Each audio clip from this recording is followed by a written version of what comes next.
none 啦，即係冇熒光啦。喺 GIA 咧唔係零，即係唔好諗住 none 就係零啊。其實 none 咧其實都係一個範圍，係喺由零完全冇熒光去到 faint 係一個邊界。所以 none 咧係唔代表物理上完全消失，而係低於行業觀察嘅基準線。咁所以啦，小心個陷阱啦，就係買咗呢啲395nm 嘅電筒。大家好啊，又係我子明哥。見到呢度有啲 GIA 證書啦，或者一啲粉粉嘅嘢，究竟係發生咩事呢？今次呢個知識點呢係非常之深入，但係有好多人玩鑽石都曾經遇過一個問題，但係問過啲做鑽石幾十年嗰啲都唔知點解或者 hea 咗你嘅。今次呢，我覺得呢個 YouTube 唔單止係適合一啲對鑽石一啲知識有興趣嘅朋友啦，其實一啲做咗好多年珠寶嘅人都係非常之適合㗎，而係絕大部分做珠寶做咗好多年嘅都係唔知道㗎。如果你睇咗呢個 YouTube 之後呢，你可以帶佢嘅反而。好啦，閒話休提，廢話少講，即刻開始。嗱，今次一集鑽石啦 HVS1 嗱60分，全部都60分嚟㗎。有啲咩唔同呢？其實係冇咩唔同，因為今次呢，我係想同大家講熒光。喂，阿子明哥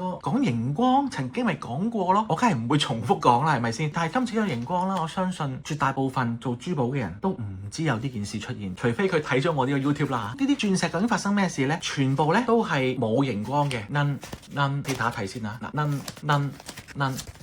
嗱，如果要更加多嘅證書呢，其實我都仲有㗎。呢啲鑽石我好多㗎嚇，跟住咁多先，全部都係冇熒光嘅鑽石。咁呢啲係咩啊？呢啲咪係大家成日都見嘅紫外線燈咯。嗱，紫色㗎，係咪？好多人就話買支紫外線電筒照下佢，咪知道有冇熒光咯。佢又講得啱喎，但實情係咪真係咁簡單呢？嗱，實不相瞞，之前呢有一個客人呢喺我度買一條手鏈，冇熒光嘅成條，但係佢呢就喺街邊就買一支紫外線嘅電筒，之後就話點解我照到有喎？唔該你幫我換咗佢。咁OK 冇問題，我梗係幫佢換啦。咁我都冇同佢解釋嘅。我哋呢啲做服務業嘅客人要求一定係做到足嘅。咁但係點解我哋會發現一個問題呢？今次我就同大家探討下 GIA 鑽石熒光呢一度係咪真係冇熒光呢？今次呢，我專登拎咗呢啲全部都係冇熒光嘅鑽石，就同大家 compare 下，究竟係咪真係咁嘅情況？嗱，今次我拎咗好多個唔同嘅儀器啊。呢一個 Optima 係一個好出名嘅做鑽石檢測嘅一個機器品牌。盧爾賓，我諗呢，如果做開珠寶嘅話呢，有翻咁上下資歷咧，都知道呢一個品牌㗎啦。Robinson Sun 係一間非常之有歷史，係幾廿年㗎，就做同珠寶有關嘅器材，譬如好似呢啲紫外線燈啊、盒啊嗰啲，佢係賣得好貴㗎，但係佢質素亦都有保證嘅。用佢嘅儀器測鑽石係有說服力嘅，開嚟睇下。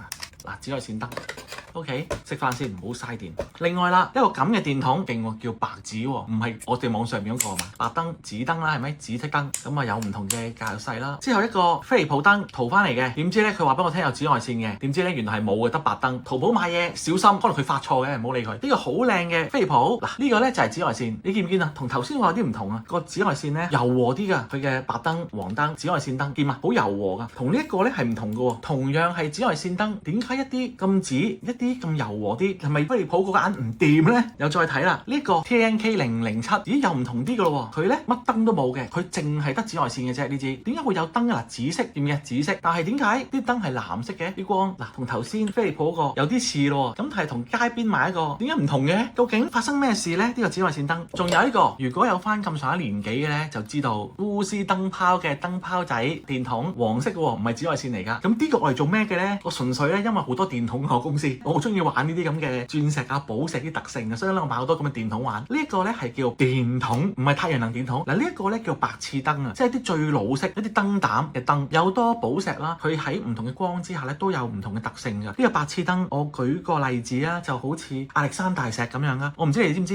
亞歷山大石啦，係會變色㗎嘛？人哋話佢日頭啊綠寶石，夜晚紅寶石啊嘛。佢咧喺白熾燈下面咧係會變色㗎，所以咧就係用呢啲白熾燈啦。咁白熾燈有啲咩特別之處咧？你夜晚你喺街你唔會周圍都見到啲紫外線燈㗎嘛？係咪先咁恐怖？你唔會啊嘛，周街啲燈紫外線更加唔會啦，係咪先？你喺街度係咪見到個街燈啊？街燈係咪呢啲燈啊？咁所以咧夜晚咧，如果一啲好暗嘅環境咧，喺白熾燈下面咧就會見到佢變色㗎啦。嗱，呢個係一個例子啦。咁但係同今次講嘅鑽石熒光咧就係冇關係嘅。我純粹喺度同大家分享下，我有好多啲咁嘅電筒。我指明嗰個錢啊冇乜，但係電筒多，擺埋一邊先。嗱，呢兩個唔啱嘅，一個就淘錯咗，一個咁樣。咁主要咧今次咧就係用啲4支電筒嚟睇下觀察下呢一個鑽石咁首先啦，其實我想同大家講咧，GIA 咧係1997年，講緊接近20年前㗎嚇，有一個 document，咁大家而家上網都可以 download 到嘅，咁就係講關於熒光呢個問題，好長嘅呢個 PDF。而家講到呢度，如果你仲聽緊嘅話咧，咁證明你都係一個好堅毅嘅人啦。我講咁多呢啲同生活冇關嘅嘢係嘛？咁而家呢一份嘢咧都喺網上面咧有得 download 㗎，咁裡面梗係好多資料、好多資訊啦，同埋好多英文啦，全部咧我就唔同大家講啦，因為都好幾廿版，但係裡面講咗個熒光裡面好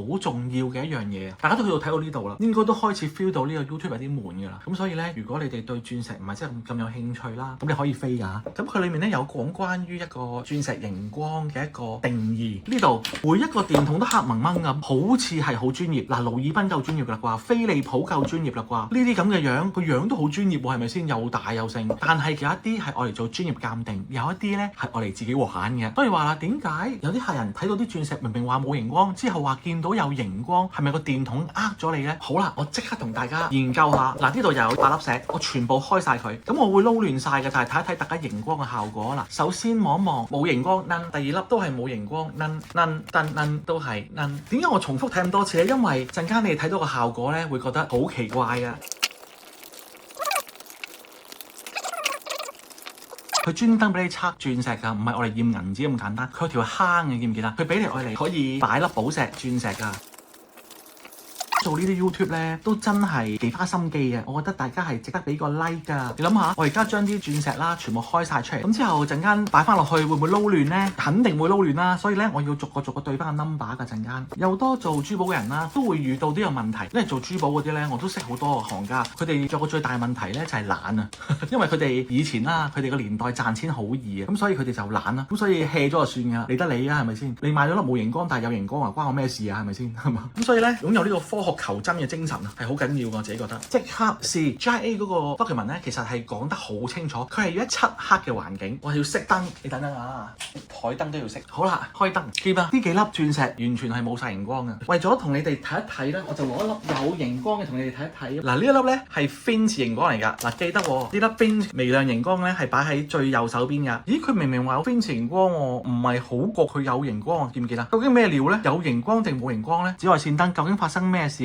有熒光嗰啲粒 suppose 點解會冇嘅？而家無論反轉睇定係面頭睇，我個人都覺得完全觀察唔到。OK， 呢一個 color grader 紫外線嚟㗎。其實咧呢一個咧除咗係紫外線燈之外咧，亦都有一個用處㗎。其實佢裏面咧有一眼光管嘅。佢呢個咧係有紫外線，但係主要咧係睇個顏色嘅我嚟 grade。而係好多人買呢啲嘅時候，以為紫色燈就係睇有冇熒光，所以咧你係要睇清楚啊！佢咧係有眼光管，佢呢個係 color 嘅 grader，而唔係一個熒光嘅 grader 嚟㗎。好啦，咁啊熄翻燈先，因為大家今次係睇熒光啦，咁所以咧我就唔需要話一定睇面頭，因為底都睇得好清楚嘅，排得靚仔少少先，等你哋睇得清楚啲。今次咧就試一試嗱呢個，喂好靚，好似哇勁喎，叫做白紫喎，鯊魚 Smiling Shark 呢一個咧就係大家喺廟街都買到嘅一個紫外線燈，紫色嗱紫外線燈啦係咪？睇一睇究竟發生咩事啊嗱，燈 OK 睇睇啦，嗱見唔見啊？比較難睇少少嗱，得啦應該 OK 啦嗱，你見唔見啊？呢粒係咪有少少熒光啊？應該咧就係嗰一粒有熒光嘅鑽石啦 Finch 啦嗱，但係見唔見啊嗱出事啦？以我睇而家有4粒嗱，呢粒呢粒呢粒呢粒同呢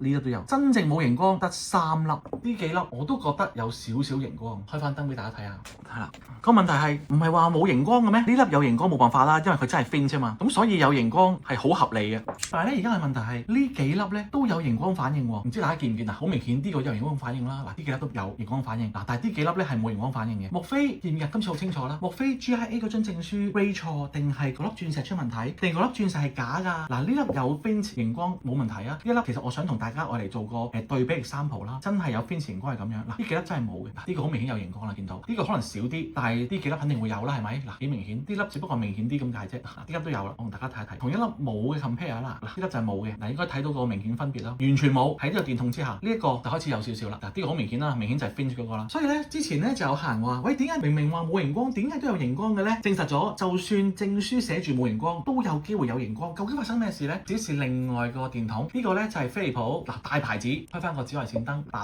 燈、黃燈 ，OK， 紫外線燈 OK， 好熄燈 OK， 漆黑嘅環境點啊？更加明顯啦！嗱頭先話有 Finch 嗰個啦，應該成個燈膽仔咁啦，大家見到啦係咪？呢一粒嗱呢粒冇熒光，我畫咗冇熒光噶啦，嗱呢幾粒啦嚇，講緊呢幾粒啦，全部都係 GIA 話屬於冇熒光嘅喎，但係實情係點咧？嗱冇熒光嗰粒擺喺度先，嗱見嘛？嗱呢幾粒係屬於冇噶啦，係下面嗰4粒，中間呢度，中間呢一粒咧都係會有少少黃色熒光添。嗱，啲粒好明顯啦。嗱，呢幾粒究竟同下面發生咩事咧？究竟係咪真係證書有錯咧？但係呢啲都係有喎。之前呢啲客就係問我啦，點解會發生啲咁嘅事？好啦，我再開翻燈。首先去到呢一度，大家係咪已經開始承認呢一個嘅紫外線燈啊？盧爾賓嗰個同飛利浦嗰個同埋廟街嗰個，佢嘅紫外線嘅效果已經係完全唔同啊！開埋呢一個 DNK7 有個黑色嘅，乜都睇唔到，就係紫紫地色咁樣。我哋再睇一睇全黑環境點啊？呢一個最左手邊已經有熒光啦，係咪？現場睇嘅梗係勁好多啦，好似個燈膽仔咁，但係都係屬於 finish 啫。嗱，呢兩粒，咦，都係有啲熒光嘅喎，見嘛？嗱，呢個直情好似盞燈膽仔咁啦，係嘛？嗱，唔好直射佢，打側你都見得清楚啲，有熒光。嗱，呢兩粒都有少少喎，但係真係少少嘅啫。嗱，見嘛？呢個就係 finish 熒光啦。OK，呢個咧夾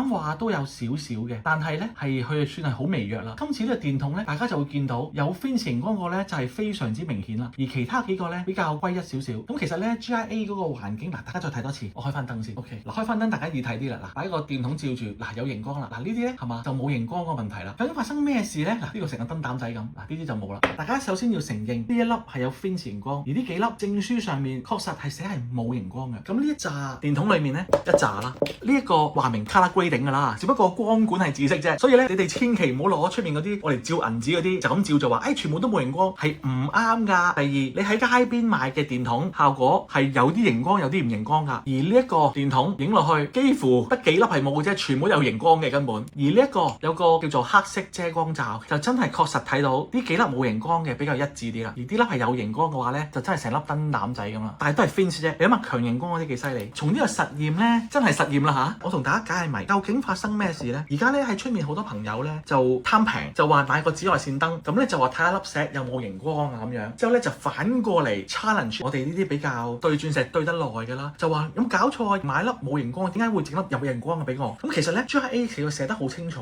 嘅，佢哋要嘅紫外線燈係365長波長嘅紫外線。咁何謂365nm 同埋395mm 咧？呢一類395出面嗰啲好黐雞嗰啲咧，就係395nm或者佢哋叫400nm啦。就係呢啲電筒咧含有大量嘅紫色光啊，就係你哋會見到啊，肉眼都見到嘅紫色光。嗱，紫色嘅喺呢啲咧照喺鑽石上面啦，你會睇到個藍色咧有可能係鑽石嘅反射，嗰啲光本身都紫色嘅，咁你啲反射咁梗係變咗紫色啦，係咪先？好容易明白啦。咁至於365呢一種，佢嘅紫色咧係冇咁紫色㗎，見嘛？你 compare 到㗎啦。嗱，呢個係冇咁紫色，頭先就 compare 紫色咗啦。咁呢一啲咧紫外線咧就純淨好多啦，起碼咧肉眼睇到嘅白光比較少。而另一個呢一個電筒咧，你會見到嗱，飛利浦呢個咧都係白色透明㗎，見嘛？佢呢個咧係黑紋紋嘅，黑色嘅佢係。咁其實呢一個叫做伍德燈濾鏡，或者你簡單啲叫做墨鏡，因為咧呢啲冇遮光嘅話咧，佢會有一啲雜訊，有啲雜嘅散光㗎。咁 GIA 實驗室咧一定係佢哋用嘅燈管咧，一定係經過一啲嚴格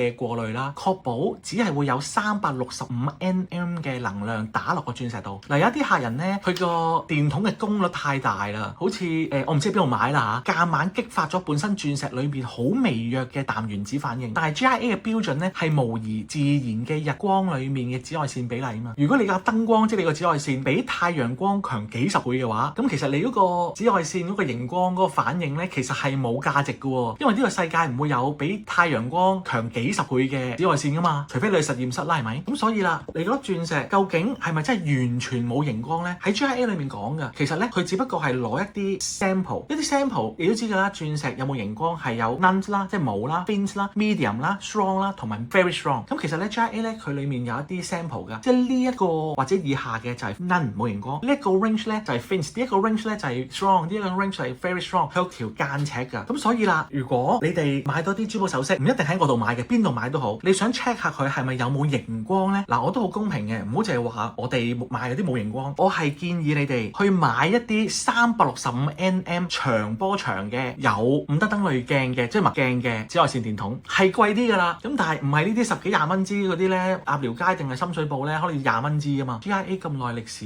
咁有權威嘅實驗室，但係你去廟街買支20蚊嘅電筒走去挑戰佢，即係話佢唔準，係咪有啲開玩笑咧？係咪先？唔啱㗎嘛。熒光究竟係好定係唔好？熒光係咪一定要扣分咧？有啲人講到咧顏色差咧有熒光更加可以抵消嗰個熒光㗎，究竟又係唔係咧？咁呢個咧喺喺我之前個 YouTube 講熒光嘅已經講咗啦，我就唔喺度再多講啦。唔記得你知唔知咧？熒光呢樣嘢其實可以其中一樣嘢分辨呢一粒係咪天然鑽石㗎。咁題外話啫，好似一啲 HPHD 咧，如果紫外線底下啦，見到佢嘅熒光咧，會呈現一個十字帶㗎，十字熒光帶嘅，好過癮㗎。咁但係我哋淨係賣天然鑽石，實驗室啊、合成鑽石啊嗰啲假鑽石嗰啲咧，我哋係唔賣㗎。咁所以咧，我就無謂攞佢嚟做實驗啦。嗰啲實驗咧就留翻俾一啲賣實驗室鑽石啊、賣假鑽石嗰啲人做啦嚇，就唔係我呢個範疇啦。至於合成鑽石有冇熒光咧，佢哋有㗎，但係咧佢哋咧未必係藍色㗎，佢哋好多時候咧出現一啲好唔自然嘅顏色㗎，好似係綠色啦、黃綠色熒光啦、橙紅色嘅熒光㗎，好過癮㗎。咁通常呢啲咁嘅熒光咧都係喺工廠嗰度咧，佢係人為添加啲元素或者做啲輻射處理嘅效果㗎，即係嗰啲實驗室鑽石啦。咁所以咧同天然嘅藍光咧係兩回事嚟㗎。咁但係你話而家有啲出面咧都可以做到藍光喎，咁但係咧天然嘅鑽石藍光咧係全天然㗎。咁仲有㗎，其實咧實驗室鑽石咧有一啲叫做磷光反應。何謂磷光咧？唔知你哋有冇聽過咧？日本嗰啲鬼火啊，冇錯，鬼火鬼嗰啲合成鑽石咧，成日都有啲叫磷光反應㗎。即係你照佢嘅時候會好似燈膽仔咁啦，到佢唔照佢嘅時候咧，佢嗰啲光咧依然 keep 住㗎，就慢慢咧先至會消耗㗎。尤其是喺短波照射之下，好過癮嘅。即係呢啲就係合成鑽石啦，係嘛？咁所以咧天然就係天然。最後同大家做多次實驗啊！嗱，呢一粒係 Finch 嘅熒光鑽石，見到啦，好似個燈膽仔咁啦，係咪？呢一粒嗱右邊個粒係冇熒光，正書寫住冇熒光嘅鑽石，嗱好明顯見到啦，有熒光同埋冇熒光啦，係咪？呢一個係一個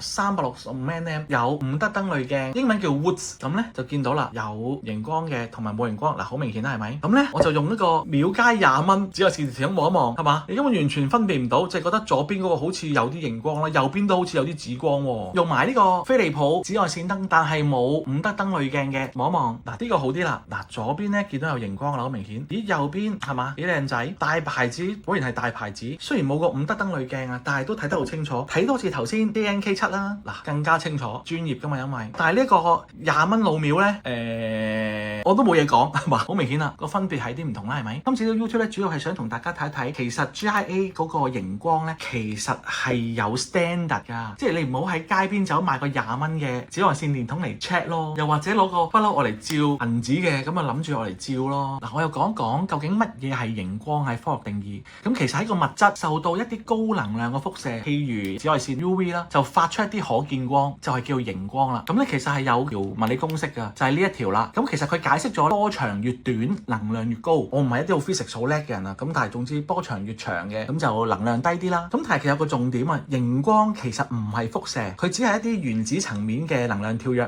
咁但係呢啲標準波長365，嗱記得啦，365一啲比較專業嘅鑑定鑽石嘅就係要用一啲波長365nm。如果你哋去淘寶咧，你哋買一啲紫外線電筒之後咧就365nm。嗱點解要選365咧？係因為佢咧係最接近自然陽光裡面嘅 UV 比例。咁所以咧，如果要真係 check 鑽石啦，首先你一定要全黑嘅環境、固定嘅距離同埋有特定嘅角度。GIA 咧都有一個紫外線燈箱咧，你可以上網買嘅。咁但係你哋覺得有需要咪買咯。但係如果你真係好有興趣嘅話，又再講翻轉頭嗰個 none 啦，即係冇熒光啦，喺 GIA 咧唔係零，即係唔好諗住 none 就係零啊。其實 none 咧其實都係一個範圍，係喺由零完全冇熒光去到 Finch 係一個邊界。所以 none 咧係唔代表物理上完全消失，而係低於行業觀察嘅基準線。咁所以啦，小心個陷阱啦，就係買咗呢啲395nm嘅電筒，含有大量可見嘅紫色。咁其實咧，除咗呢兩個紫外線光波之外啦，其實仲有啲再短啲嘅，去到250幾啊嗰啲嘅。咁但係嗰啲咧就除咗鑑定嗰粒寶石之外啦、鑽石之外啦，其實都可以睇埋個生長結構。咁但係嗰啲咧就要小心啦，因為咧太短波長嗰啲咧個能量好高啊，佢係會對人體有害㗎。咁所以咧嗰啲係受管制㗎，唔係你話買就買㗎。GIA 有個 standard 㗎，如果你有興趣可以睇翻嗰個 report 咯，好多英文㗎。而啲電筒咧都唔平㗎，咁係有啲幾百蚊㗎。咁你哋可以上網 search 一啲365nm同埋紫外線燈，仲要有埋5德清濾鏡嘅電筒啦。好啦，我呢個 YouTube 咧就去到呢一度。我指明嗰個鋪頭就喺中環威靈頓街14號地下，係地鋪嚟㗎，地鋪平過樓上鋪啊，仲更加專業添。如果你有任何鑽石、寶石、求婚戒指、結婚對戒問題，歡迎隨時聯絡我。香港電話985-888-58啊。我呢個 YouTube 咧就去到呢一度。如果你中意嘅，希望你 like、subscribe 同埋 share 啦。拜拜。